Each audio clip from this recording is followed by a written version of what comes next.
to freeze the assets of Russian oligarchs. The next 24 hours are said to be critical. A COVID positive case who was supposed to be self-isolating puts lifeguards at risk after hitting the beach. Don't forget, you can catch us on Sky, Channel 83.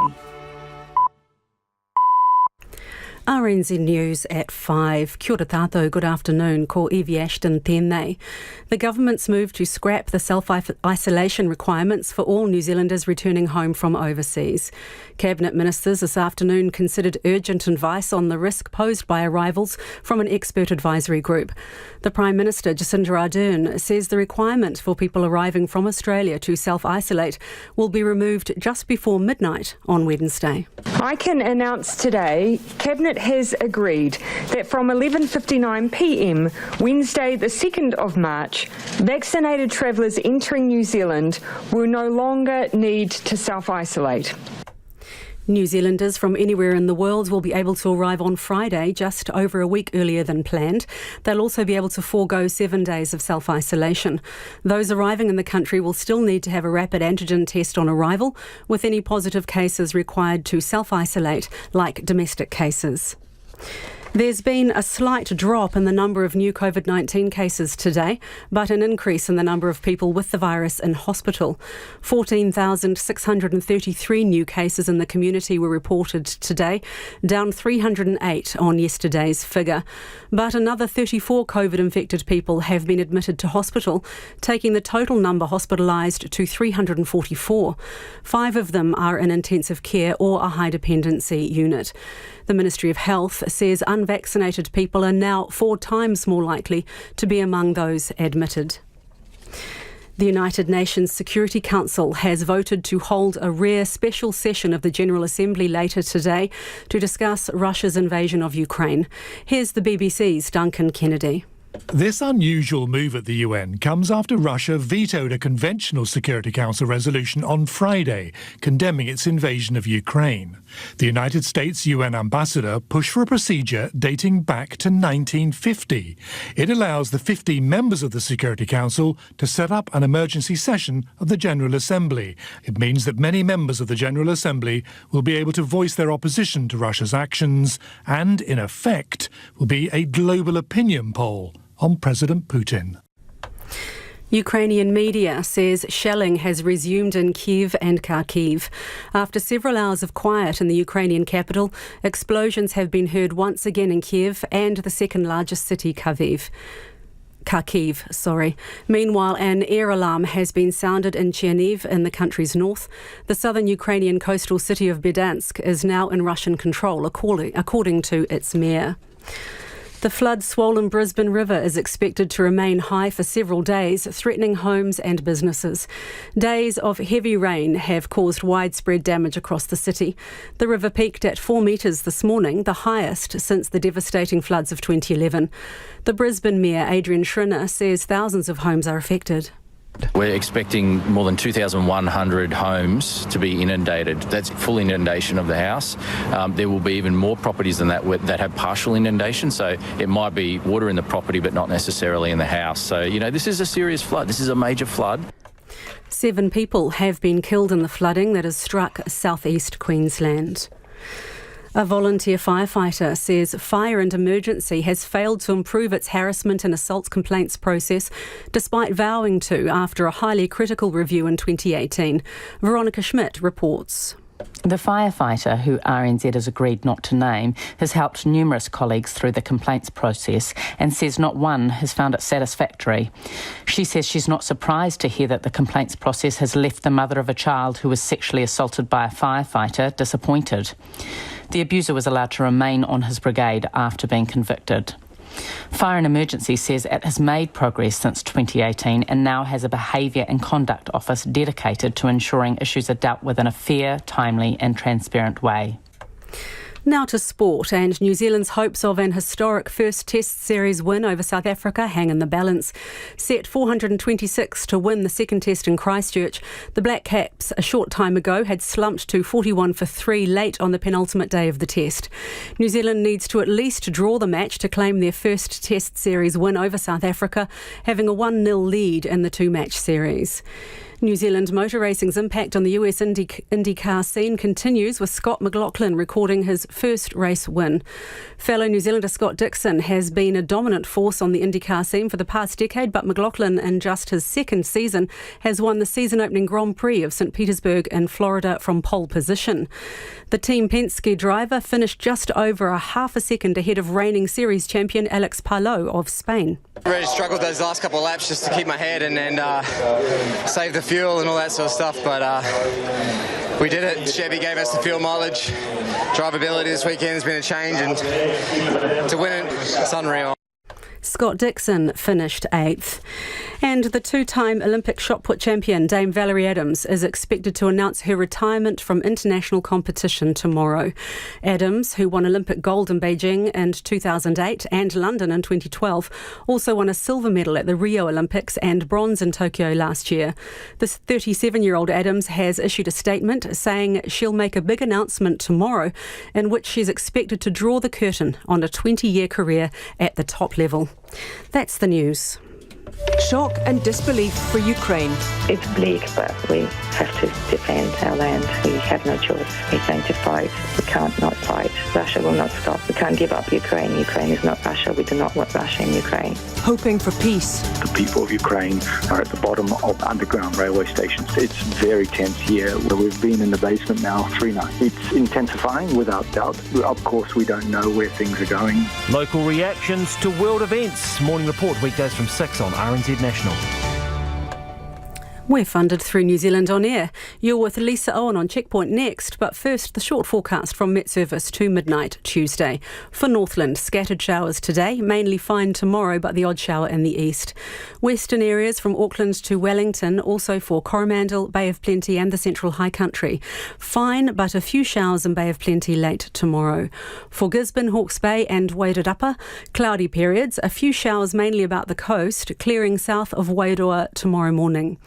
Nelson, Marlborough and Canterbury, fine today. Scattered showers developing tomorrow afternoon, some heavy inland. Bulla and Westland, a few showers clearing from the south tomorrow evening. For Fiordland, a few showers becoming widespread and heavier overnight, then clearing tomorrow. For Otago and Southland, mainly fine today. Cloud increasing tomorrow and scattered showers are developing. And for Te Kohu, the Chatham Islands, showers and strong southerlies easing tomorrow. It's 7 minutes past 5. We'll have news headlines for you at 5:30. Nā mihi iwi, tēnā koutou katoa, no mai haere mai ki Checkpoint I tēnei rā, ko Lisa Owen tēnei. New Zealand's reopening plan has been sped up and the self-isolation requirement scrapped.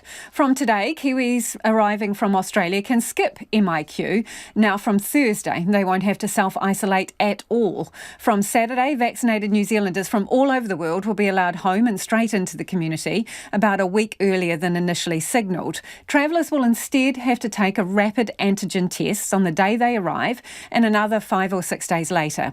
Speaking at her regular post-cabinet media conference, the Prime Minister, Jacinda Ardern, says the change is based on advice from experts given the rapid spread of Omicron.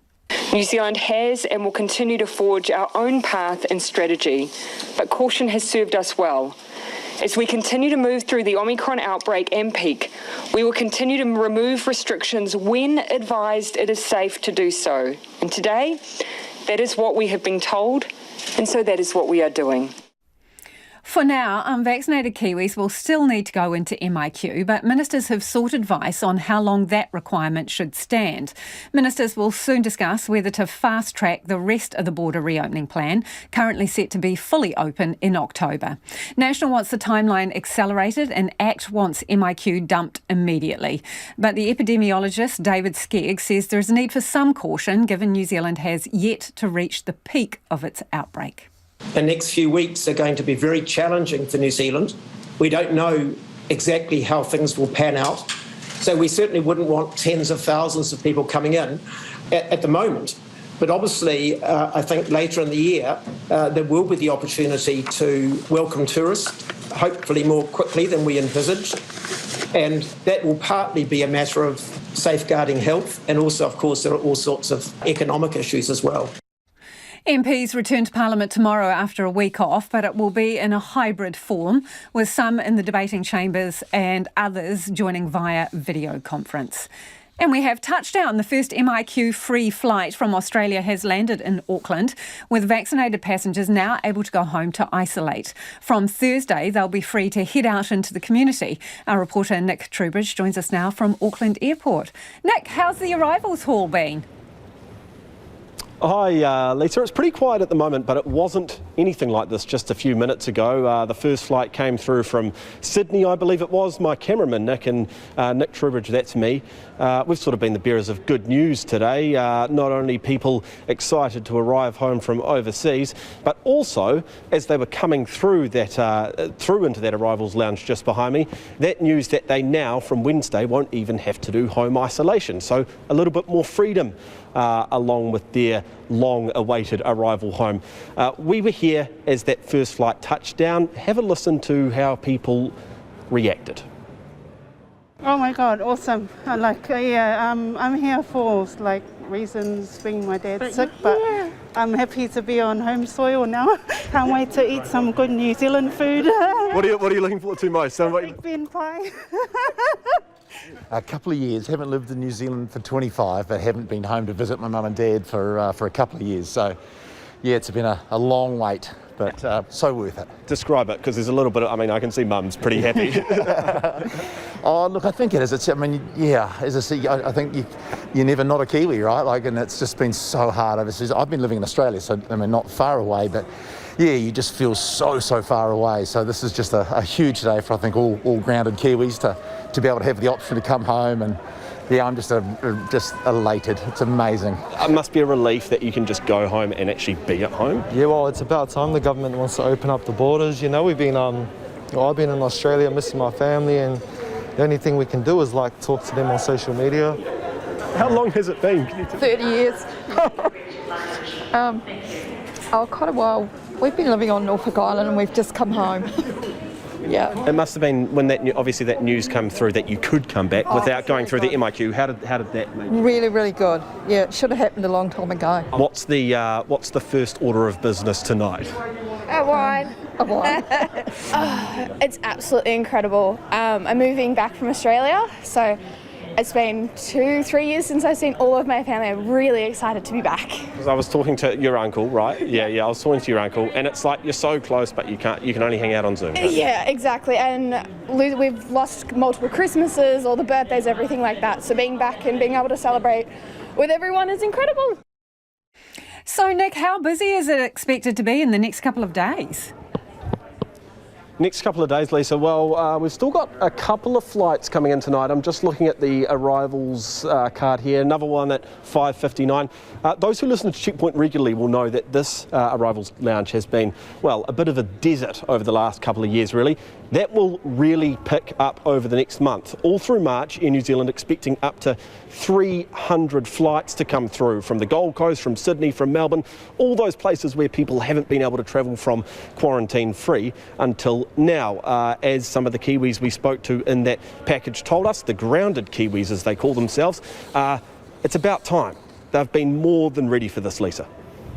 Thanks, Nick. That is our two Nicks, Nick Trubridge and Nick Monroe, joining us live from the airport there. Do check out their video. It'll be up online, all those happy people arriving home. Ko taku manuhiri Nainei, ko Grant Robertson. Well, joining us now is the Deputy Prime Minister. Kia ora, Minister. Kia ora, Lisa. Why so long to get to this point of allowing people to go home without isolating? Oh, look, we've been, as you know, very careful over the course of the last couple of years to balance up keeping New Zealanders safe with, obviously, people wanting to return home. And I think our caution and the public health-led approach has served us really well. But we also made clear when we were moving through the phases of our Omicron response that we would reach this point. And we've done that on the basis of public health advice, just as we have throughout the pandemic. And I absolutely appreciate for those people who've been wanting to come back and have missed out on some of those milestones. It's been really tough. It's been, in the interest of all New Zealanders, we've made the decisions, and I'm just pleased today we're able to take this step forward. But for some weeks, the number of cases coming over the border have been very small compared to the thousands of cases that we've had in the community. And last week, the Director General of Health said that he'd told the government the week prior that actually Aucklanders were a higher risk than people returning from Australia. So why didn't you act on that advice then? Well, we've been getting a range of advice, and actually those case numbers have increased significantly just in the last week. Did you not trust the advice of the Director-General of Health when he gave it to you? Just in the last week or 10 days or so. And so we have, as we've done throughout this process, listened to not only the Director-General, who has given us great support all the way through, but also to the expert advisory group. And if you heard Professor Skegg when he was talking during the Prime Minister's press conference, he said had we come to them a couple of weeks ago, they might have given us a different answer. And so we've moved carefully and cautiously. I absolutely accept everyone wants us to move quicker and quicker and quicker, but I think, over the course of 2 years, we've worked really hard to get a balance right of protecting New Zealanders and making steps forward, and this is a really positive one. So you brought forward the border opening for Kiwis and the rest of the world. Why not tourists? And it's just a matter of really working through the consequences of that decision. We still are in the middle of an Omicron outbreak here. And, we're talking about thousands of New Zealanders from all over the world who are going to be able to return to New Zealand and not have to isolate from the end of the week. And we'll be getting further advice shortly on how we can move on the next phases and next stages of people. But we are in an outbreak, and we have to look out for our health system and make sure that we get through that. But as the PM signalled today, once we come off the peak of that outbreak, come down, stabilise around the health system and hospitalisations, then we can move on everybody else. So that peak is still expected March, April, right? That's what you're working towards? Yeah, actually, the latest modelling, in fact, is sort of seeing that come forward a bit into March. So that's good for tourism then, isn't it, Minister? Because if that is the case, when is the earliest that you think you'll be able to decide on bringing tourists back over the border? As I said, you would have heard from the Prime Minister, COVID and doesn't work to the kind of timelines and dates and calendars that we'd like it to. But what we're signalling is that as we come off that peak, as we move through March into April, we can then start to take decisions based on where we're at with the health system and so on. And we'll be much sooner, I think, than people have expected, be moving to be able to see people come into New Zealand freely from everywhere. So you are giving a commitment today that it'll be before July that tourists are allowed back? Look, I'm not giving a commitment, Lisa. That's a nice way of you putting words into my mouth there. So what do you need to see then, Minister? What do you need to see to bring it forward significantly? Do you reckon I could get one sentence, Lisa, before you interrupt me in our interview today? What we want to see, as I've said in my answers to the earlier two questions, is that we want to make sure that we've got through the peak and that we actually do have hospitalisations and the health system stabilised, that we're not going to be, adding further pressure at the time that they're dealing with the maximum of the Omicron outbreak. That time, I think, will be much sooner than people think. And we did say when we made the announcement about reconnecting that we would try and do this as early as we possibly could. Things are moving quicker, and so I'm very optimistic we'll be able to see that in the coming months. Professor Sir David Skegg says we're not through this yet and other variants are possible. So do you see a possibility that you'd have to bring MIQ back should that happen? Certainly don't want to do that, but as the Prime Minister said in the press conference today, we need to keep things in our back pocket for the possibility of new variants. As Professor Skegg himself said today, in order for a new variant to take over from Omicron, it would need to be more transmissible than Omicron. Omicron is extremely transmissible. But I think what all of our public health experts have been saying to us for some considerable time is that this is a major global pandemic and there will be new variants. We're in a really strong position because of our levels of vaccination and the fact that people have taken the third shot, the booster shot. As long as people keep doing that, we're in a strong position to deal with Omicron. But, what this signals is while we're dealing with that, we don't believe we need to have people self-isolating any longer than absolutely required. So the recommendation is that you genome sequence every case that comes over the border because that's how you're going to pick up at the earliest possible time a new variant. We've got lab technicians who are already under pressure. Do you have the resources to do that? We do, and obviously the balance of the way testing is happening is changing, and that's, there's always going to be a few teething issues as we move through the transition to most people using rapid antigen testing. But as both the Prime Minister and Professor Skegg were pointing out today, if people do test positive on a rapid antigen test coming across the border, then we will definitely be using our PCR capacity to be able to test them, because we do want to be able to do whole genome sequencing to understand if there are any new variants coming over. So that's the process. Those people coming over will be doing their rapid antigen tests. If they test positive, we'll pick them up with a PCR.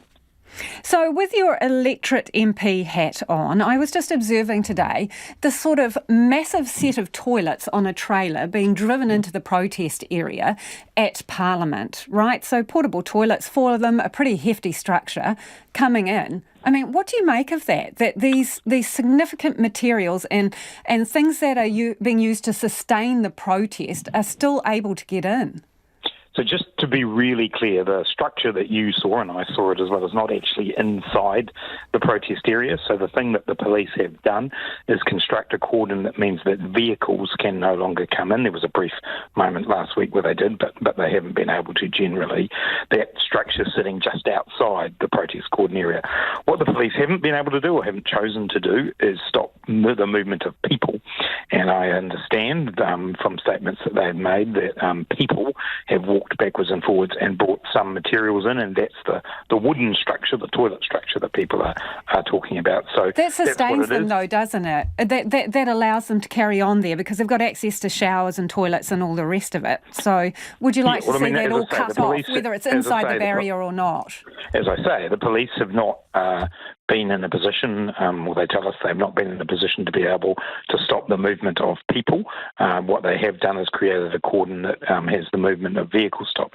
As the local MP, I can, and I do on a regular basis, reflect to police the enormous frustration, anger and hurt being felt by Wellingtonians that this illegal occupation is going on, disrupting businesses, disrupting people's homes, disrupting schools.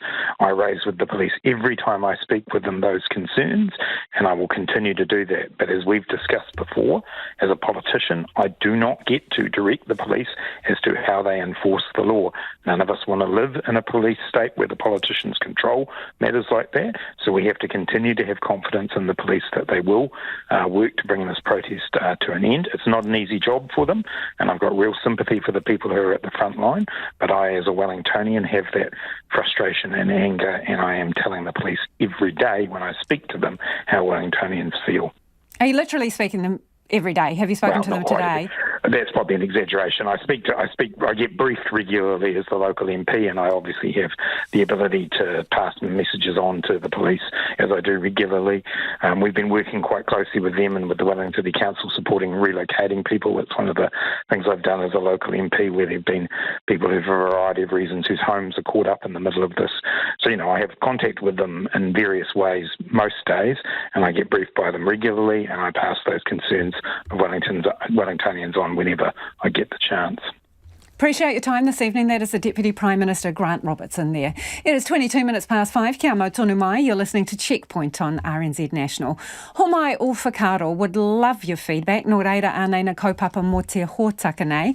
What do you think about it? MOQ is gone. Self-isolation is gone from Wednesday at 11:59pm. For returnees coming in. So those coming in from Australia will be the first. The welcome mat goes out early for other Kiwi returnees, but tourists, they're going to have to wait July. Government saying potentially they'll bring that forward. What do you reckon? Pātui mai, text me 2101, tweet us at Checkpoint RNZ or email checkpoint@rnz.co.nz.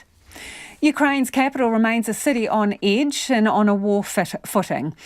Russian President Vladimir Putin has upped the stakes in the invasion, putting his nuclear deterrent on high alert in the face of heavy sanctions from the West. But the underpowered Ukrainians have managed to hold out the Russian invasion for a fourth day. In Kyiv, the streets are empty and security is high, while a proud and defiant nation awaits Russia's next move. CNN's Alex Marquardt has the latest from Kyiv. Ukraine's capital is bracing for the worst. Checkpoints with armed forces, sandbags stacked in front of the mayor's office in central Kyiv. There are no Russian forces in Kyiv right now, according to the mayor, but there have been battles against them. And the mayor says that large groups of Russian saboteurs were destroyed overnight. In the physical heart of Ukraine's 2014 revolution, the Maidan, the streets are deserted. And it was exactly here 8 years ago that Ukrainian citizens rose up against a pro-Russian government, a pro-Russian president, and ousted him. And that is something that President Putin has complained about for years.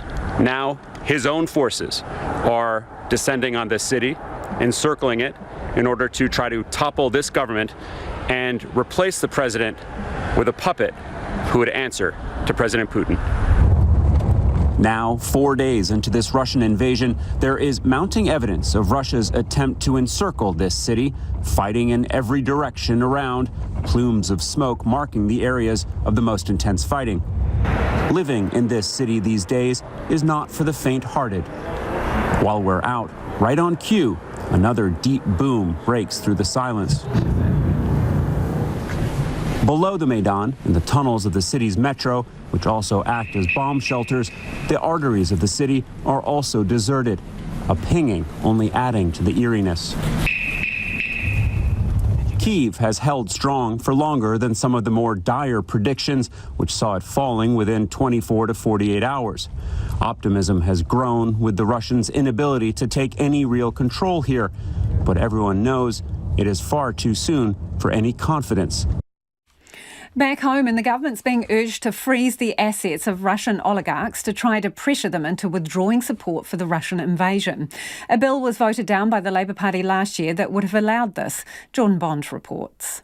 New Zealand does not have any economic sanctions against Russian oligarchs or state-linked companies operating here. These include the billionaire steel magnate Alexander Abramov, who owns a mansion and 200 hectares of land in Northland. Ukraine-born Kiwi lawyer Anastasia Guturova says the New Zealand government needs to step up its response. I want the New Zealand government to freeze the assets of Putin's backers, who are oligarchs, who have assets in New Zealand, and I'm asking them to put pressure on Putin to stop this war.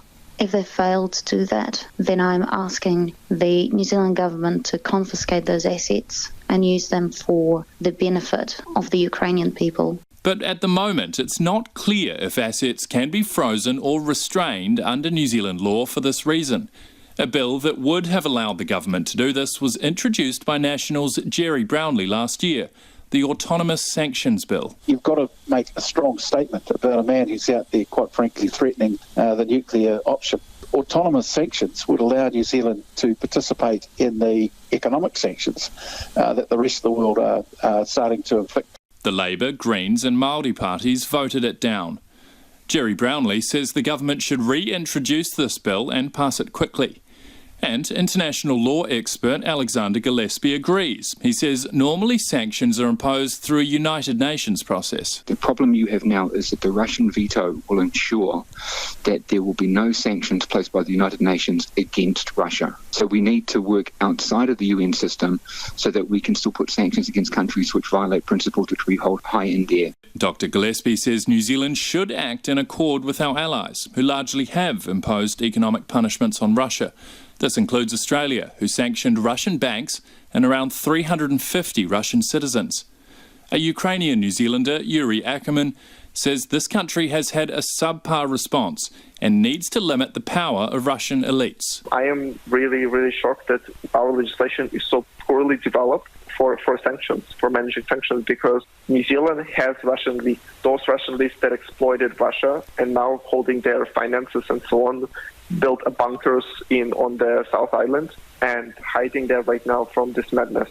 Jerry Brownlee says the government's response is well short of what his party would do. And it does look like we're just a little bit on the edge of saying, they will fix it. Someone will do something. But we need to step up. It needs to be us that does our bit here as well. The Prime Minister, Jacinda Ardern, says she has sought advice from the Ministry of Foreign Affairs on whether measures should be taken to impact Russian investment in New Zealand, but sanctions are not being considered. It is 28 minutes past 5. You're with Checkpoint on RNZ National. New Zealanders who can least afford it are bearing the brunt of the Omicron outbreak, with isolation proving to be impossible or expensive for some. COVID hospitalisations are continuing to rise. There are 344 people in hospital today, with 5 in ICU. Total case numbers dropped slightly today, but still remain high, with 14,500 cases in the community. Despite the government's shift to phase 3, which limits who has to isolate, tens of thousands of people are still off work or school due to COVID connections. As Nita Blake-Person reports, that's taking a toll. Thousands of New Zealanders are testing positive for COVID every day, and while that can be daunting for their health, for many, the fears are much greater. There's lots of people that have no margin for any error, no margin for any things like COVID or broken down cars or school fees and uniforms, stuff like that. So when it happens, they don't have enough to survive. Dave Latelli runs Butterbean Motivation, a community fitness group which has turned into an Auckland-wide food bank. Demand for their kai has skyrocketed over the past couple of weeks as Omicron surges. Latelli estimates they're doing quadruple what they usually would. Thankfully, we've got some good volunteers and, backup bubbles that can come in. But, we've had new schools, so now we're helping Avondale College. We've got, AUT, we continue to help. It's just astronomical, in terms of the demand. We can never meet it with our resource, but we're just doing our best that we can. And now, 3 days after testing positive for COVID himself, Latelli is warning others to take it seriously. Yeah, pretty crook, just tired and lightheaded, sore throat, but I can definitely see why, you've definitely got to protect the vulnerable from this, especially when I hear people talking about COVID's not real. I can tell you it's real. so it's knocked me about a bit, and I'm fit and strong, And for some people, taking time off work, despite being a COVID case or contact, is proving nigh on impossible. Unite Union Assistant National Secretary Jared Hare says South Auckland and Dunedin are feeling it particularly hard, and especially the hospitality sector. We've had some reports from workers who say that they have been accused of faking symptoms and that they should come back to work. The shift to phase 3 in the government's Omicron response has caused some confusion around isolation requirements. But Hare says they've had some reports of bosses not informing staff when their co-workers have tested positive for COVID, despite having spent shifts together. Hare says some businesses are behaving unacceptably. Enormous pressure we're hearing across hospitality for workers to use their sick leave and annual leave, even though there are government support schemes for those who are required to isolate. And then there are the concerns for those who do make it in. There are health and safety issues now for them at work because the staffing levels are so low. It gets to the point where it's not even safe for them to go to work. They can't get their breaks. Core health and safety issues like cleaning, food safety checks and so on get pushed to the back. Customer aggression because of the delays is a real health and safety issue too. So that's the other concern we have, is the impact on the workers who are left. Left to hold up their end while COVID sweeps through the community. Nita Blake-Person reporting there.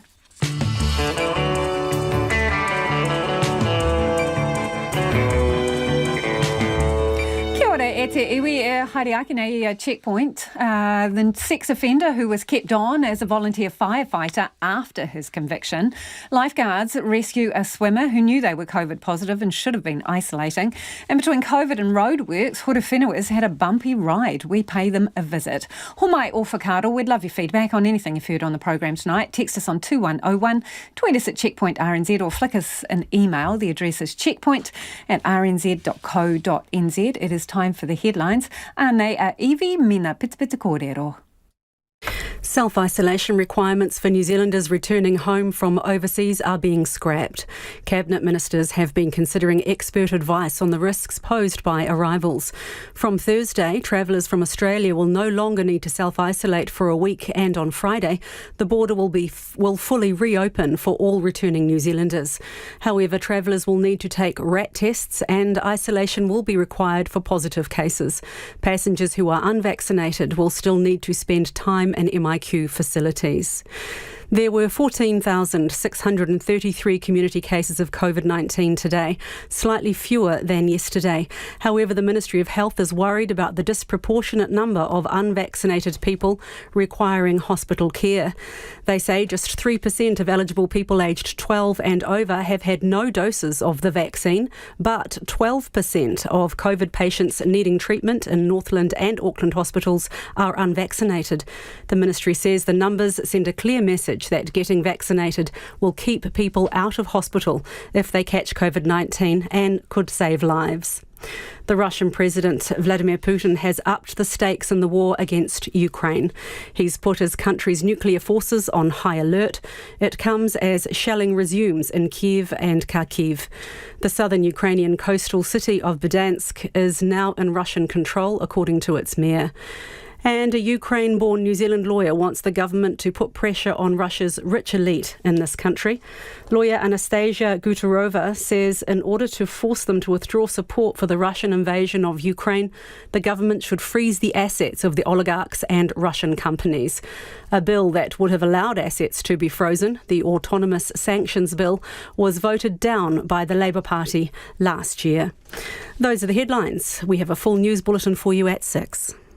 Kia ora rā e hoa, no mai hoki mai. This is Checkpoint, called Lisa Owen tēnei. A few of you have been getting in touch on the changes to border and isolation. So no isolation for returnees coming over the border from 11:59pm on Wednesday. This listener says, Kiwis yes, tourists no. Lisa, if we let in tourists and they get sick, firstly, where do they stay if they need to isolate? Who looks after them? And then what hospital services do they use, in particular ICU, when there's no travel insurance to cover for COVID? Best wait until the infection rate is very low, says Chris. Do keep your feedback coming, 2101 on the text or tweet us at Checkpoint RNZ. It's time for the business news now. Ko taku hoa e nai nei, ko Nona Peltier. Nona, business confidence has slumped to its lowest level in nearly 2 years. What does the latest ANZ Bank survey tell us? Yeah, so a net 52% of the respondents expect the broader economy is going to deteriorate over this year. And that's compared with a net 23% in December. Now, there wasn't a survey in January, so these are February numbers, and they really reflect the Omicron, the onset there, and what costs it's bringing. And yeah, so the 3 out of 4 of the people who responded expected to raise their own prices over the next little while. And a similar level are also finding it difficult to get finance. Overall, the survey, well, in the words of the chief economist at the ANZ, Sharon Zollner, make for grim reading. Certainly, it's not great news for anyone anticipating a strong economic recovery.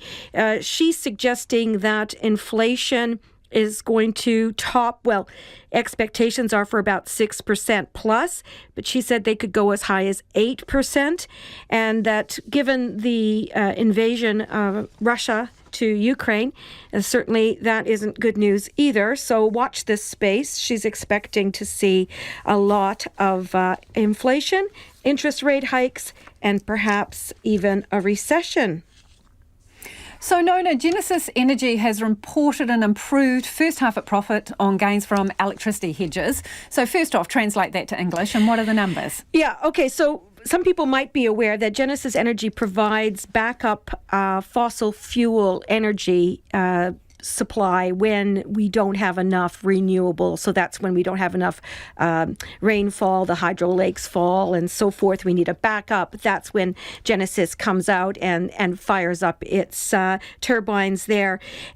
It's a mix of coal and gas-fired at the Huntley station, and it's been backing up our service for some time, and it's expensive because, of course, as we know, oil prices are way up. I mean, today was something like $102, and certainly, you know, there's no way that price is going to be coming down anytime soon. So when they hedge, that's what they're hedging for, sort of the dry years and so forth. So they're saying that while their first half net profit was improved, it was mostly because of gains on their electricity hedges. So they did better than they would have thought. But when you look at the underlying earnings, when you take that out of the equation, it was flat. The company didn't make much of a profit at all when you've taken out the hedging. So that's not great news for Genesis, that's for sure. And it's looking to do more in terms of renewable energy. It's going to be investing more, and it's saying that really the rest of the industry needs to make some of those gains as well. One of the things they're considering doing is using biomass to fire up their Rankine units at the Huntley station. But look, that's going to take some time, and it's not probably going to happen until, say, 2040. So we're looking a long way out there with renewable energy. And Nona, a quick whip around the markets. Yeah, look, there was one thing that I wanted to mention, and that was that Fonterra has suspended shipments of its products to Russia in response to what Russia's done there with the invasion to Ukraine. The market itself, look, the New Zealand dollar really has taken a hammering over the weekend. It's come back a little bit. It's at 66.8 US cents, and Australian is 93 Australian and 50 pence. The NZX Top 50 Index, it rose nearly 0.5%, and that's in line with what we're seeing internationally. That was a 54-point gain to 11,978. But look, there's a lot of volatility out there, and anything could happen. Thanks, Nona. Ka kite, Nona Peltier there with business news. On Australia's east coast, what's being described as a flood emergency is unfolding in 2 states. People have been forced to flee their homes as river levels rise across a vast area. 7 people have died so far, and there are fears for several more who are missing. In northern New South Wales, people are stranded on rooftops as rapidly rising floodwaters reach record levels and the rain is still falling. In Queensland, the Brisbane River reached the major flood level this morning, flooding thousands of homes across 140 suburbs. Rachel Mealy reports.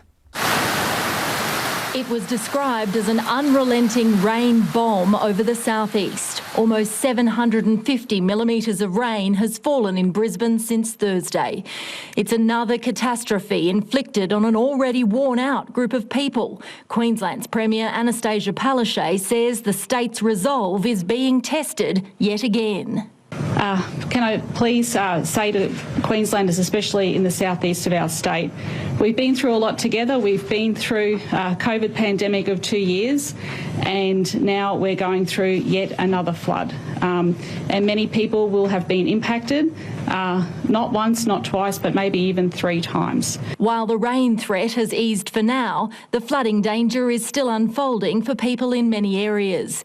The Brisbane River reached a peak of 3.8 metres this morning, which is below the 4.46 recorded in 2011. But what we're seeing is very different patterns of water flow this time around. This is a really big event, and the event is not over. So far, 7 people have died, swept away by raging waters.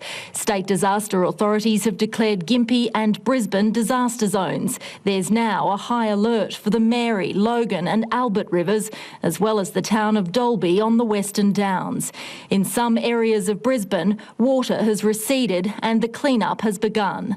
This woman was in the inner northern suburb of Newmarket. Look, it was pretty emotional. It started where we thought it wasn't going to get very high, and then all of a sudden it just kept coming, and now we evacuated yesterday with it up to our chest height, which was very traumatic and stressful, not knowing what we would come back to, but we're very glad that it actually didn't make it to our floor, our top floor, so that's been really good, but still obviously a massive clean-up and a very emotional clean-up for all the things that we've lost. Yeah, so I can see on your footpath you've just got everything that I guess people store downstairs, your suitcases and your all our belongings, all of that stuff that everyone would normally have under their house, and unfortunately it's all gone, but we're definitely a lot more lucky than some people who were stuck on their roofs last night, or who have lost like fridges and washing machines. Lucky all of ours is upstairs, so feeling lucky. The sounds of gurneys have begun in the street. And unfortunately, because we don't have power, we all need generators to be able to do that,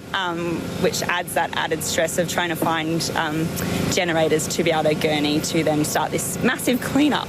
And so, as you said, it must have been rising so quickly yesterday afternoon. What were you sort of thinking as the day progressed?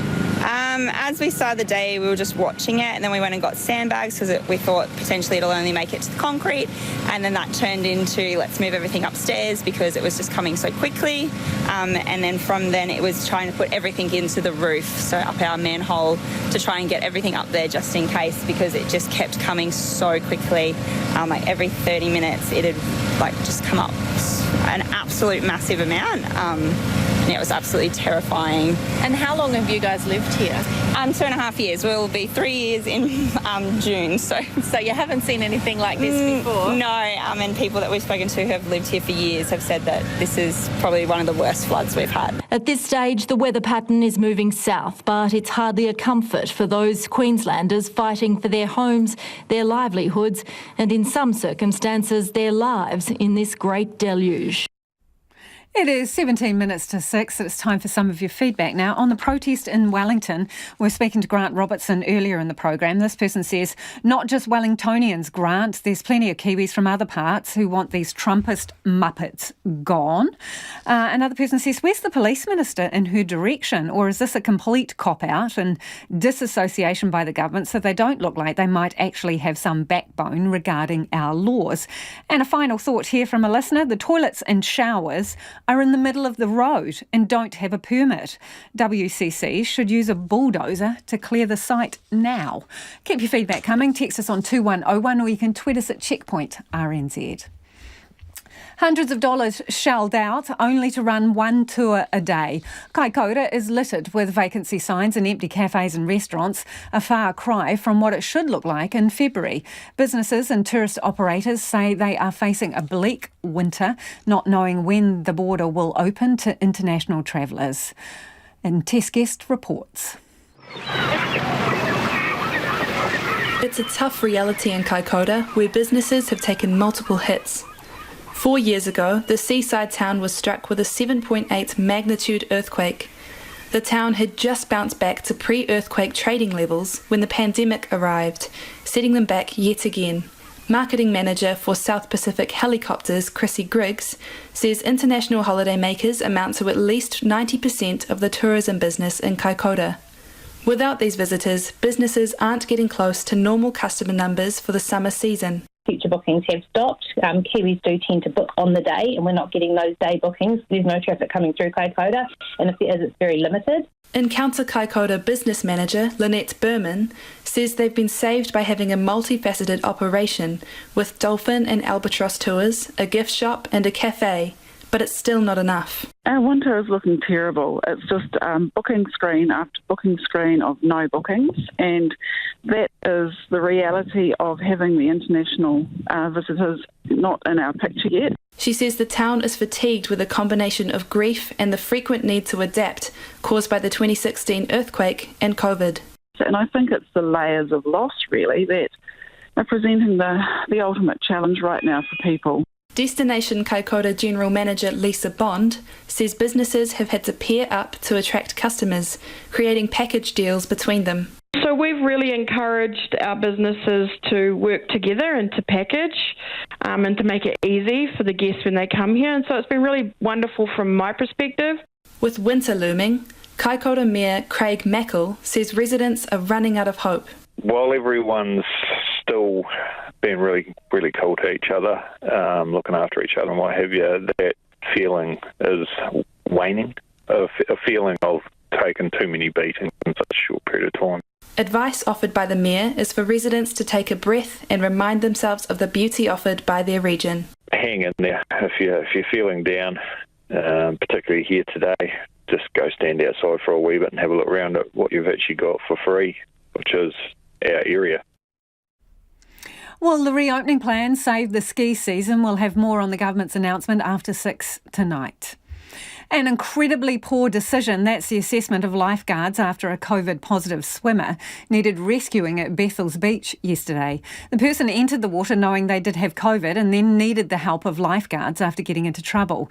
Surf Lifesaving Northern Region CEO Matt Williams joins me now. A poor decision, that's putting it pretty lightly. Matt, what did you think when you heard? Really disappointed. Anyone's going to look at it the same way. I can't see how a sane person would have made that decision. We're all stuck in the same boat here, but when you're putting those lifeguards at risk, we're already doing so much for the community. It just felt like it was very ill-conceived. So tell us about the contacts your lifeguards had. How many? What did the rescue involve? How much close contact? So the lifeguards brought the patient in from the water. No CPR was given. but you affect like one lifeguard without them knowing it, and you affect the whole patrol, or you affect the whole surf club. So there's a flow-on effect to that. And lucky they were able to identify that the patient was COVID positive quite shortly after the rescue by another member of the public who knew the individual, alerting the lifeguards, and they went and confirmed it with the individual. So that let the club take necessary steps to manage what could be a casual or close contact. But not what lifeguards need after such a hard summer on the beach and already giving so much. So really asking the public to use some common sense there. Absolutely not what they need. But just so I'm clear on this, Matt, the person who was rescued didn't bother to tell the lifeguards. Somebody else told them. Correct, and then he confirmed it after the fact. Right, so where does that leave your people then who've had contact? Obviously the rules are changing and only household contacts of cases have to isolate, but I imagine you're being pretty cautious with your team. Yeah, they're always really cautious, the lifeguards, which is good. They've had some good experience dealing with this, but casual or close contacts. But it's just another demotivating factor for lifeguards, knowing that not only do they have to deal with the ocean and all the dangers around that, it's just some ill community-minded people as well. Stay home, do your 10 days, and go to the beach after that. So, do your people have to stand down? Have you asked them to do that voluntarily? We hit the exemption scheme for close contacts. So, if they were needed to patrol, they could. But there's no requirement to stand down. It's just that the fact that they could be infected while doing this work, again, is another demotivating factor to them. Yeah, so what does it do to your overall service? Like you say, you've had a pretty rough summer and you've got these people out there working their tails off, and then this happens. You're saying that it could undermine the integrity of your service. How so? Lifeguard numbers are already hit pretty hard with our isolation, students going back to university, which of course hit some of our city numbers. And this kind of thing where you could remove 2 or 3 lifeguards is enough for some clubs to disrupt that patrol service. Lucky we have some reserve capability within the region where lifeguards can come from other clubs to support. But that being said, it's just not what's needed. There's enough challenges for lifeguards to work through at the moment without having to deal with this. And this is the summer where the public really needs to work with lifeguards. That's been our catch cry, and we do expect to see it from everyone for the good of the community. You're only really hurting your own services when you hurt the lifeguards or you don't work in with them. So it affects the whole beach and the whole surf club. So is Bethel's fully staffed? Yes, correct. Okay. So what is your message? State it loud and clear, Matt, to people who are COVID positive and think they might just take a swim at the beach. It's as simple as following the isolation rules. Stay home, and then when you are at the beach, work with the lifeguards. And we've got bigger problems with the drowning toll to work with, and that working with the lifeguards cuts across all of that. So you're pretty mad at this person, it sounds like. I think upset for the lifeguards is, when you find out your volunteers have been put in that situation, giving up their weekends to start with, coming out on a busy season while we've got Omicron in the community, and then dealing with this, it just leaves you feeling really upset for those lifeguards and a huge lack of understanding of how that individual could have made that decision. And I think that's where we're all sort of a bit flabbergasted to say, how could someone make that decision? And it's outside of my rationale, but to anyone else thinking like that, stick to the isolation, guys, and make sure the beach is safe for everybody.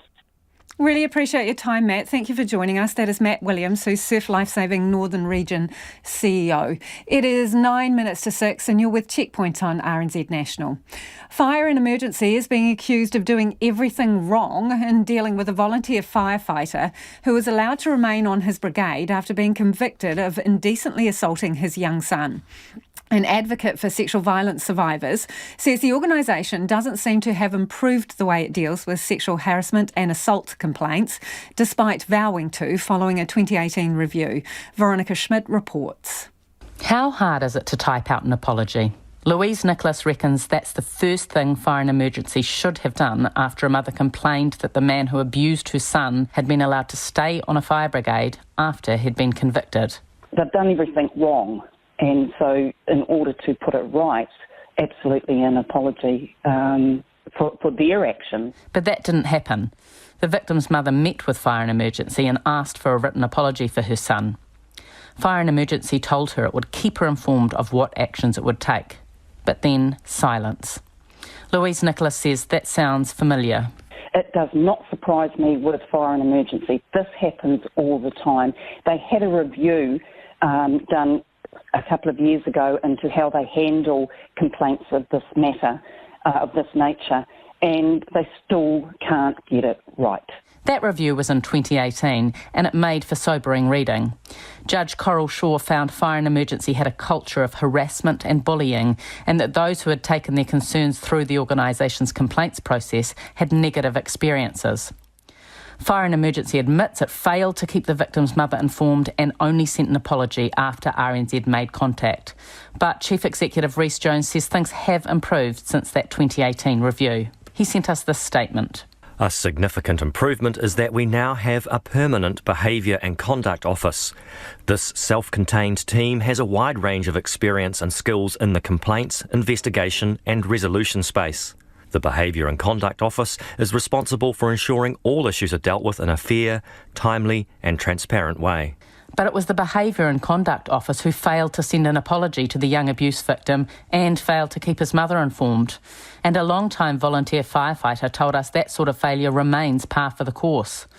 The firefighter, who we've agreed not to name, has supported numerous colleagues through the complaints process and says it has disappointed them all. It's looked really, really hard to find somebody with a positive outcome from one of Spencer's complaint processes, and I haven't managed to find a single person. She says she's aware changes have been made at Fire and Emergency head office, but on the ground, she hasn't seen a single improvement. There's no evidence to show that the processes and the outcomes and the resolutions for people are anywhere near satisfactory, and that's a recurring theme over, the 20 years I've been a volunteer firefighter. She says people have become so tired of the failures, they've given up on trying to have their complaints addressed.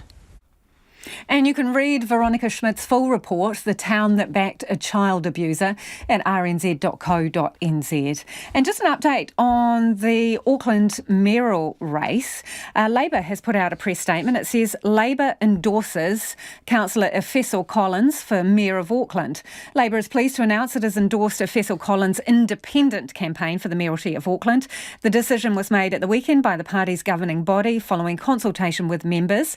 Efessel Collins' bid for endorsement was unopposed. The party sees a Collins mayoralty as historic and would represent the first Pacific mayor of the city. Labor looks forward to supporting his campaign, remembering that the current mayor, Phil Goff, is not standing again at the next election. As if small business hasn't struggled enough during the pandemic, one small whistle-stop town in Hurewhenua relies on passing motorists to bring in much-needed cash. But now roadworks on the highway are sending potential customers detouring away from the town and driving businesses to the edge. Jimmy Allingham reports. Summer is usually the busiest time of the year for businesses in the town of Shannon, but not this summer. Standing in the Quiet Horseman's Cafe, it's hard to imagine Alan Windle rushed off his feet as holiday motorists and truckies stop for a bite to eat.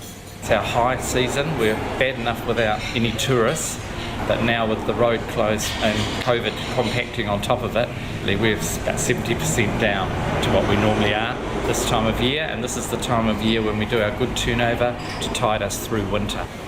The problem starts at State Highway 57, which branches off State Highway 1 south of Levin and goes through Shannon. Roadworks have closed a small section of the State Highway 57 south of the town, but there are no signs directing motorists back to Shannon. Instead, they're sailing on to Foxton, and Alan Windle says the impact is devastating. It's just rock bottom for us, really, and at this stage we can't see how we can climb out without improvising and trying to keep us going. Local business owners say they only learned of the closure just before Christmas. Shannon's Streetwise coffee cart owner Andrea Ryder says the weekends are especially quiet. We're just trying to survive. People's rent needs paying and food on tables, and without their traffic and without the people, then, I'm afraid to say there could possibly be job losses. So it's scary. Down the street, trade at Shenanigans Co-op has dropped 90% in the past few weeks. The Co-op's Vicky Olsen says there have even been days where no customers have walked through the door. Some days you just think, is it worth opening? We've had days where we've made no money at all. This is usually our busiest time of the year. Shenanigans is one of several businesses with an SOS. Save Our Shannon sign out the front. Another is the Old Plum Duff gift shop, where owner Chris Velikoff says customers have disappeared. What we've got at the moment is commuter traffic. We don't have shopper traffic. And I mean, we have many other things that are causing that as well. Admittedly, it's not just the road alone, but the road itself, as soon as January the 9th hit, boom, we haven't recovered from that. Waka Kotahi New Zealand Transport Agency says they're doing a crucial safety upgrade to a deadly stretch of highway, and it's scheduled to take until the middle of the year. All business owners spoken to by RNZ are crying out for detour signs to direct traffic down other roads to State Highway 57 and on through to town. But speaking to Waka Kotahi, there appears little hope of that. Spokeswoman Linda Stewart says it isn't allowed to detour traffic down local roads. We have met again with Horowhenua district councillors and some of the business owners to see if there are some other opportunities that we could all do to support the Shannon community. And that could be support with advertising or marketing. Linda Stewart says Waka Kotahi has learned lessons from the way it communicated news of the partial closure. A Horowhenua District Council spokeswoman says there are no plans to put up signs directing motorists to Shannon, which begs the question of whether there'll be anything much to stop for once the road reopens. And just an update, we've been talking about the protest in Wellington on the program today. This about the protesters in Picton. The Marlborough Mayor John Leggett says Picton locals are completely over the Nelson Square protest and want the group to pack their bags and head home. Picton residents have had to put up with the noise and disturbance for 3 weeks. He says it's especially difficult for older residents who live in and around Nelson Square. They're fearful of some elements within the group and are worried the site will become a super spreader event. Now, the Tasman District Police Force, he says, does a good job, but they need greater national support, and the Mayor is asking for the government to consider the Picton protest as a key part of the Wellington protest, saying Nelson Square is a springboard for people heading to the capital. RNZ News at 6. Good evening. Kia ora tātou, ko Evie Ashton tēnei. The Deputy Prime Minister says it's still too soon to open the borders to tourists. From today, New Zealanders arriving from Australia can skip MIQ, and from Thursday they won't have to self-isolate at all. The government has also sped up its border reopening plan, so by Saturday all New Zealanders overseas can travel home. But Grant Robertson told Checkpoint that opening the borders further risks overwhelming the health system, which is already stretched caring for local COVID cases. We are in an outbreak and we have to look out for our health system and make sure that we get through that. But as the PM signalled today, once we come off the peak of that outbreak, come down, stabilise around the health system and hospitalisations, then we can move on everybody else. The first MIQ free flight from Australia touched down in Auckland this afternoon. These vaccinated passengers are now able to go home to isolate, and from Thursday they'll be free to head out into the community. Oh my God, awesome. I'm happy to be on home soil now. They haven't been home to visit my mum and dad for a couple of years, so just a huge day for I think all grounded Kiwis. Really, really good. Yeah, it should have happened a long time ago. It's been 2-3 years since I've seen all of my family. I'm really excited to be back. Ukrainian and Russian delegations are meeting for talks in a few hours as bitter fighting continues in Ukraine for a 5th day. The delegations will meet near Ukraine's border with Belarus, a key Russian ally. Ukraine's President Volodymyr Zelensky appears to have little hope the conflict will be resolved. Alexander Lukashenko asked for the Ukrainian and Russian delegations to meet on the Pripyat River. And I emphasize this without any conditions. I will say this frankly, as always, I don't really believe in the result of this meeting, but let them try. The United Nations Security Council has also voted to hold a rare special session of the General Assembly later today to discuss Russia's actions. Meanwhile, a Ukraine-born New Zealand lawyer wants the government to pressure Russia's wealthy elite into withdrawing support for Russia's invasion of Ukraine. New Zealand doesn't have any economic sanctions against Russian oligarchs or companies. Anastasia Guterova says New Zealand needs to step up its response. I want the New Zealand government to freeze the assets of Putin's backers, who are oligarchs, who have assets in New Zealand. And I'm asking them to put pressure on Putin to stop this war. If they fail to do that, then I'm asking the New Zealand government to confiscate those assets. A bill that would have allowed assets to be frozen, the Autonomous Sanctions Bill, was voted down by the Labour Party last year. 3 Auckland landmarks will light up in solidarity with the people of Ukraine. From tonight until Wednesday, the Auckland Harbour Bridge, Sky Tower and the Auckland War Memorial Museum will brighten up the night sky with the blue and yellow colours of Ukraine's flag. Auckland's Mayor Phil Goff says New Zealand-based Ukrainians are incredibly distressed about their homeland and friends and family there. Morgues in Hong Kong are struggling to cope with the record number of deaths from the city's latest COVID outbreak. A lack of manpower and storage means dozens of bodies are having to stay in hospital emergency rooms until mortuaries can free up space.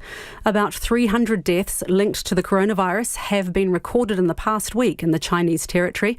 That's half the total number it's logged since the start of the pandemic. A national fund for managing old landfill sites may be on the cards as climate change continues to expose buried rubbish dumps. The old Reefton landfill on the west coast was washed out in flooding earlier this month. The Director of Policy at the Ministry for Environment, Glenn Wigley, says currently there's no fund dealing with that specific problem. We do consider requests for funding on a case-by-case basis. For example, with the Fox River landfill, we did provide some funding assistance to help clean up the collection of rubbish in the waterway. Glenn Wigley says the ministry is considering setting up a specialised fund. And in sport, Black Caps batters Devon Conway and Daryl Mitchell are guiding New Zealand towards the end of the 4th day's play against South Africa in the Test in Christchurch. Set a record 426 runs to chase down for victory in the second Test. A short time ago, the Black Caps were 81 for 3. That's the news. Tonight on Nights, NIWA scientist Craig Stevens returns from another trip to the Ross Ice Shelf where he and his team discovered a river under the ice, along with some unexpected marine life. Zoe George looks back on a weekend of sport and any other sport that's caught her attention, and further adventures in electronica with Paul Barrington, aka DJ Below, on Nights with me, Brian Crump, after the news at 7 on RNZ National. You're back with Lisa Owen on Checkpoint next, but first the short forecast from Met Service to midnight Tuesday. For Northland, scattered showers today, mainly fine tomorrow, but the odd shower in the east. Western areas from Auckland to Wellington, also for Coromandel, Bay of Plenty and the Central High Country. Fine, but a few showers in Bay of Plenty late tomorrow. For Gisborne, Hawke's Bay and Wairoapa, cloudy periods. A few showers, mainly about the coast, clearing south of Wairoa tomorrow morning. Nelson, Marlborough and Canterbury, fine today. Scattered showers are developing tomorrow afternoon. Some are heavy inland. Bulla and Westland, a few showers, clearing from the south tomorrow evening. Fiordland, a few showers, becoming widespread and heavier overnight, then clearing tomorrow. Otago and Southland mainly fine today, cloud increasing tomorrow and scattered showers are developing.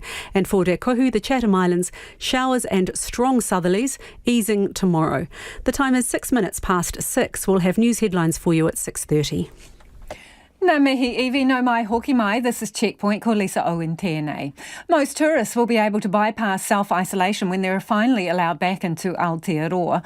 But at the moment, the government's sticking with its mid-July timetable to welcome visitors back. From 11:59pm Wednesday night, only COVID positive or unvaxxed returnees will have to isolate. Others can go straight into the community after a negative test on arrival. Flights started arriving from Australia today, and Kiwis from the rest of the world will be welcomed back later this week, earlier than expected. But it's a bittersweet announcement for the tourism industry, with many saying they won't be able to go the distance. Paul Anderson is the Chief Executive Officer of NZ Ski and joins us now. Kia ora, Paul. What did you make of the announcement? Oh, look, I think it's a promising positive development for our ski season. Still a bit of progress to be made. It's great to hear that Kiwis can come home from overseas without having to self-isolate. What it doesn't do is bring forward the ability of people with non-New Zealand passports to come into the country. So we're really keen to hear those next phases come into play, as the Prime Minister indicated. So at the moment it's July for the first wave of visitors, which would be Australians and people who don't need visas. Is that too late for you? For the ski season? Look, Wes, we're in full operations by then. What we would love to see is is that timing brought forward when it's safe. We'd love it to see that in April or May. Because what that would do is give Australian holidaymakers the ability to plan their holidays for the critical school holidays period, and that really gives our communities a shot in the arm and fills the hotels and the hospitality venues as well as the ski areas. So when are the Aussie school holidays? They will be in very early July. So is your fear that they will not want to risk waiting to make a booking or come over and they'll choose to go somewhere else instead? Yeah, exactly. I mean, I think the world's the oyster for Australians at the moment. They can travel just about anywhere. And we definitely want the New Zealand ski resorts to be on their radar, and we want them to be able to book with relative certainty. So where does this leave you as it stands? Still with those unanswered questions on how quickly the border reopening plans will come forward. Look, it was pleasing to hear the Prime Minister suggest today that they will be brought forward, and we've just got to keep our fingers crossed for that. There's a few other things, at the moment, Australian working holiday makers aren't able to travel to New Zealand until July with the rest of Australia, and we'd love to see that brought forward to March like the rest of other working holiday makers. They're able to come in from the 13th of March. Why do you need them, Paul? Why do you need them, and who exactly do you need? Yeah, they're a really important part of our workforce. So prior to the borders closing, the ski industry, around half of our staff came from overseas. So it's seasonal work, so it suits people who are travelling and they're working holiday makers. So a lot of them came from the Northern Hemisphere, and they work around the year in the Northern and Southern Hemisphere ski resorts.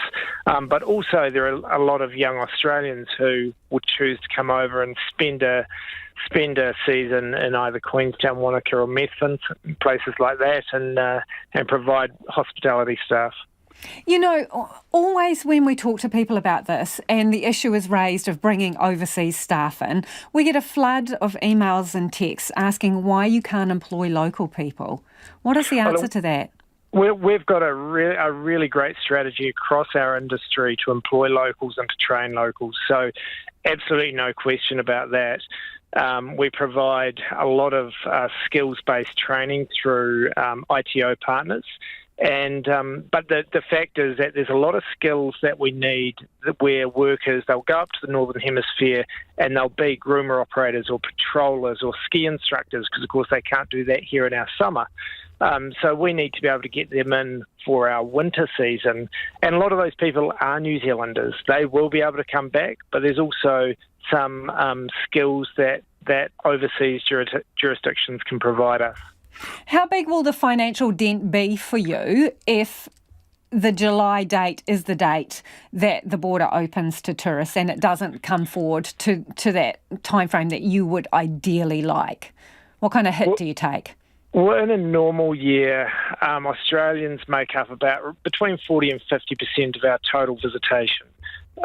So if we miss out on that school holiday period, that'll be probably a third to a half of that 40%.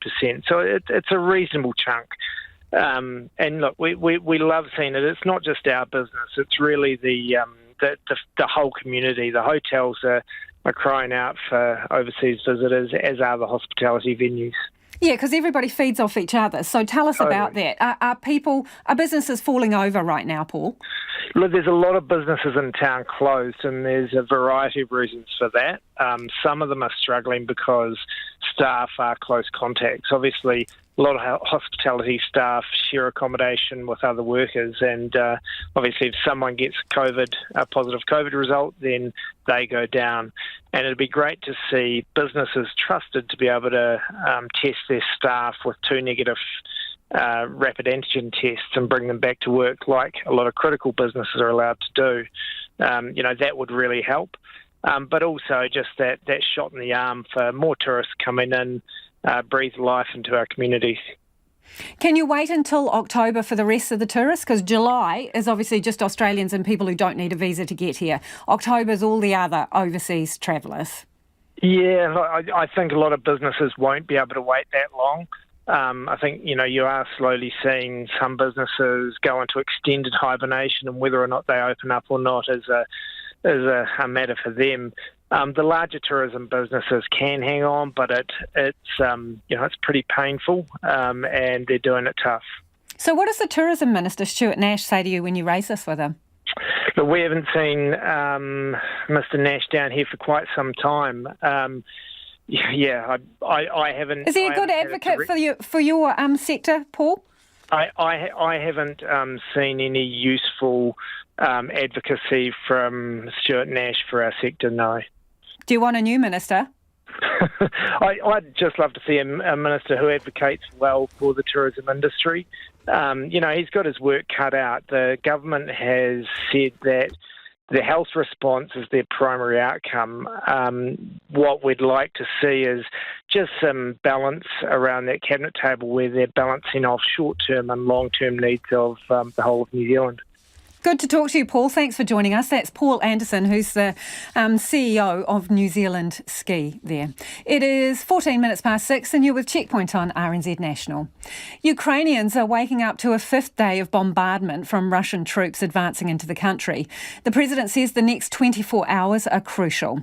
Satellite images show a column of Russian military vehicles nearly 5 kilometres long heading towards the Ukrainian capital, Kyiv. Latest reports say the port city of Berdyansk near the Russian-occupied Crimea has fallen to invading troops. 14 children are among at least 352 civilians who have been killed since the beginning of Russia's invasion on Thursday. Ukrainian forces say they've repelled an attack on Ukraine's second largest city, Kyiv. Here's the BBC's Nick Beak. There wasn't much talk of peace on the streets of Ukraine's second city today. Instead, Kyiv gave us a grim warning of more to come if this conflict does not stop. Earlier, locals in Kyiv had opened their windows to see Russian trucks rolling in. Nearly 400,000 Ukrainians have fled for neighbouring countries, with queues at border crossings stretching for kilometres. The European Union has backed initial plans to take in all Ukrainian refugees for up to 3 years without the need for them to apply for asylum.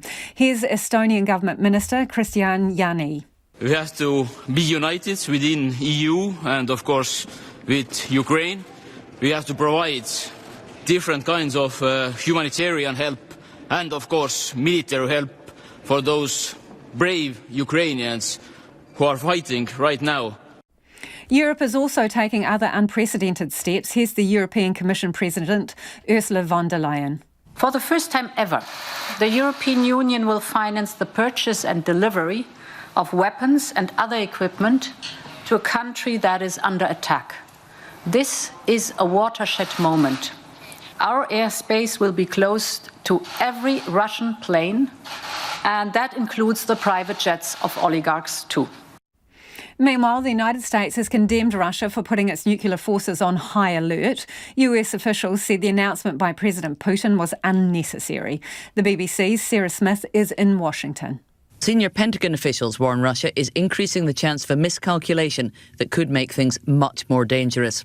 They will not discuss what steps the US has taken in response, saying only they are confident in their ability to defend America.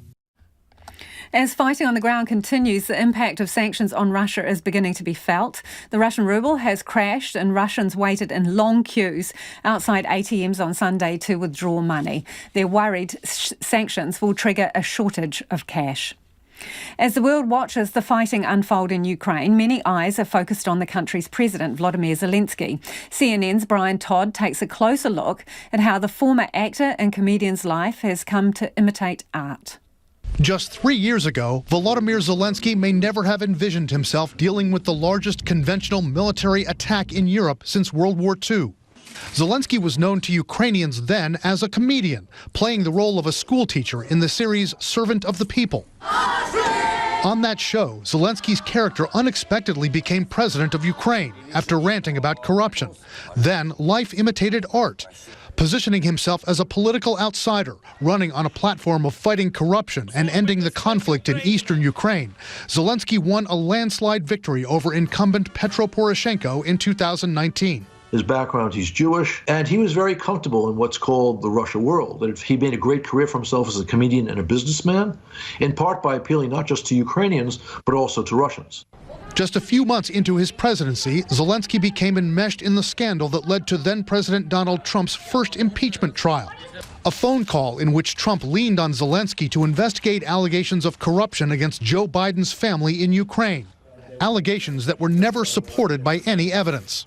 Zelensky made no promises on the call and later denied Trump pressured him. He handled it well because he understood that what he's being asked was outrageous.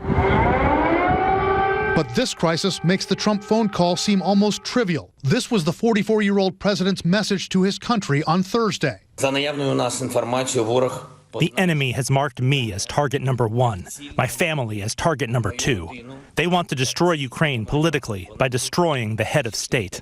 According to Axios, Zelensky told EU leaders in a video conference Thursday, quote, "This might be the last time you see me alive." By Friday night, Zelensky's warning to his nation was dire.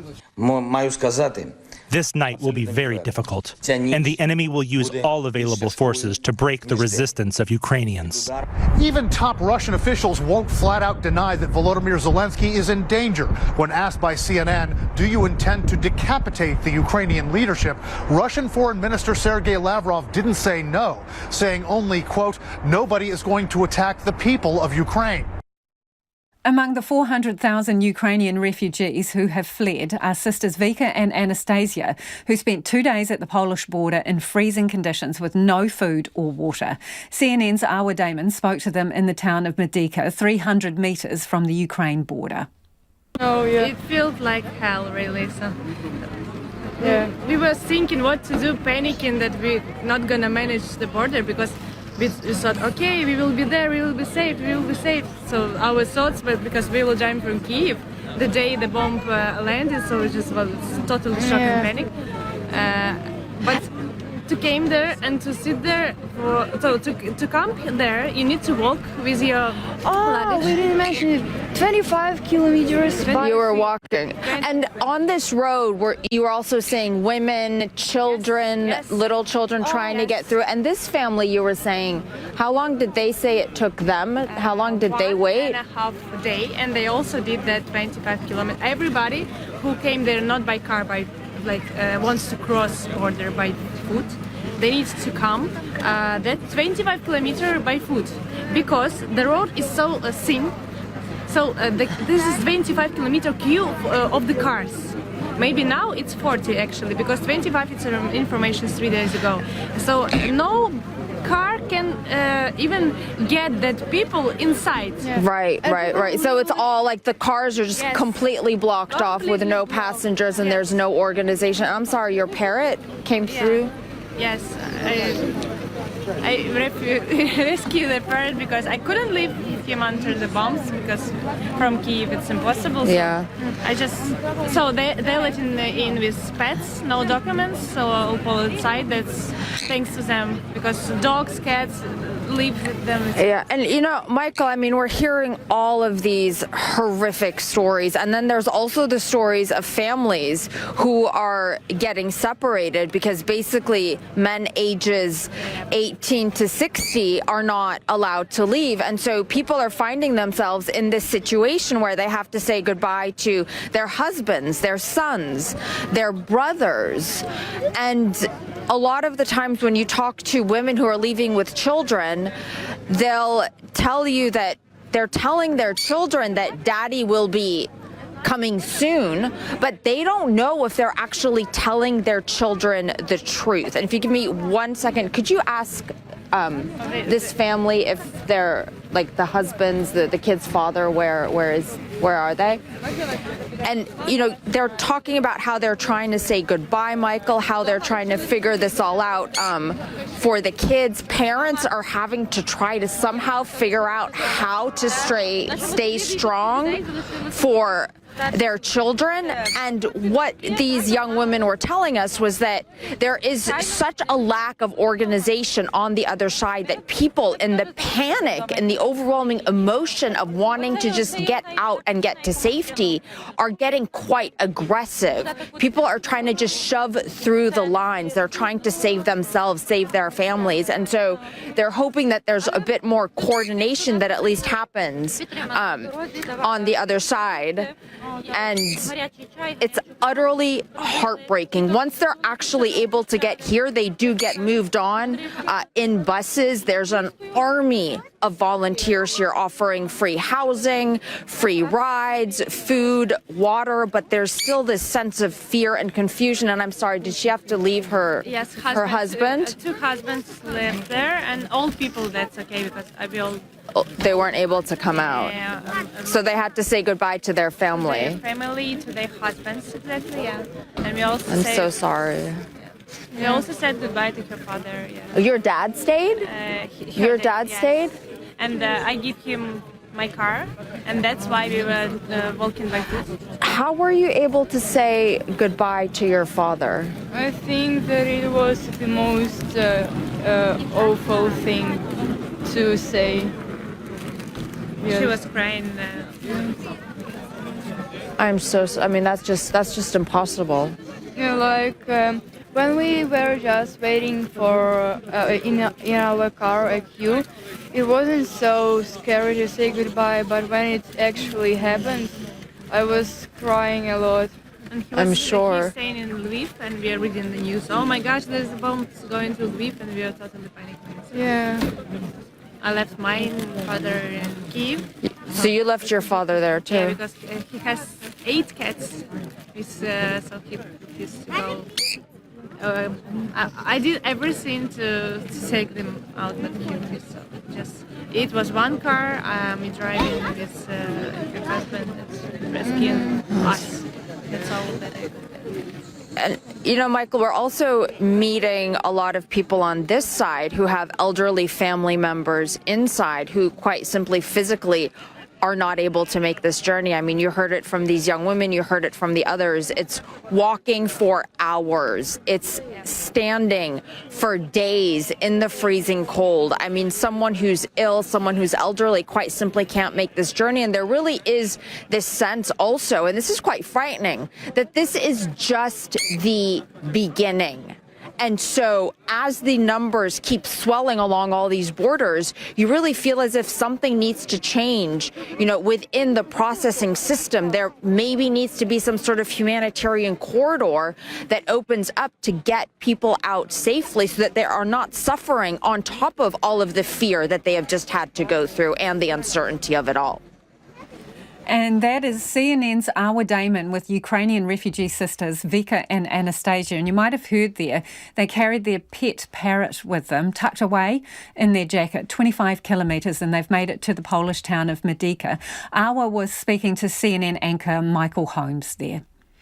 New Zealand driver Scott McLaughlin has won his first IndyCar race, and after starting on pole, McLaughlin held on to win the Grand Prix of St Petersburg in Florida this morning in the opening race of the season. Felicity Reid reports. The 28-year-old Kiwi has sustained the pressure. Scott McLaughlin, he's got 56 Supercar wins. Whatever you got here. He is now an IndyCar race winner.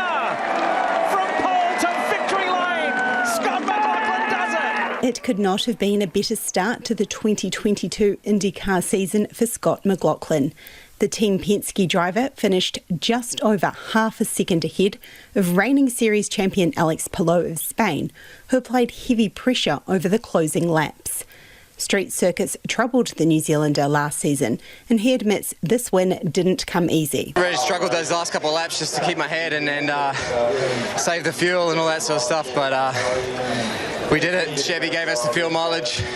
Drivability this weekend has been a change, and to win it, it's unreal. New Zealand motorsport expert Bob McMurray, who spent 4 decades with McLaren, describes McLaughlin's win as the perfect weekend. Very often when people win a race like this, it is won on the yellows coming out at the right time and all that sort of stuff. That didn't happen for him. He won the race. He was not gifted it. He won the race from pole position and had to fight for it. Fellow New Zealander and six-time series champion Scott Dixon finished 8th in Florida. McLaughlin moved from Australian supercars at the end of the 2020 season, following Dixon into IndyCars. He finished 14th overall in his rookie season.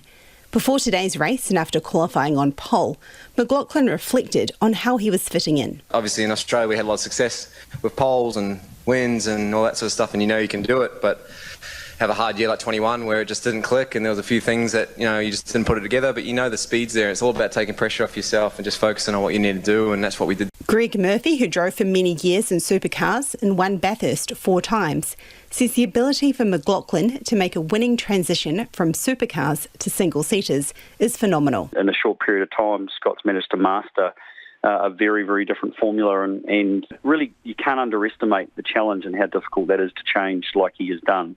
And it highlights his X-factor mentality and also skill.